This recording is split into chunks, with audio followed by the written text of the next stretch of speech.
Hello everyone! In this video, ituturo ko sa inyo kung paano ba mag-add at mag-remove ng agent sa iyong Pancake dashboard. Unang-una, kailangan may access mo ng iyong admin sa Facebook page.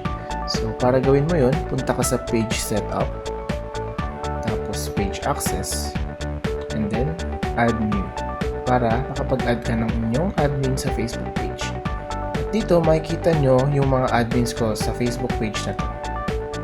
Kailangan may sarili silang Pancake free account. Para makagawa ng Pancake free account, i-click lang nila itong try for free. After nun, magla-login lang sila. Continue. So, connect. Ayan. Magkakaroon sila ng access sa Pancake pero hindi nila makikita yung mga page. So, para bigyan mo sila ng access sa iyong Pancake dashboard, i-hover mo dito sa iyong account. And then, punta ka dito sa subscription.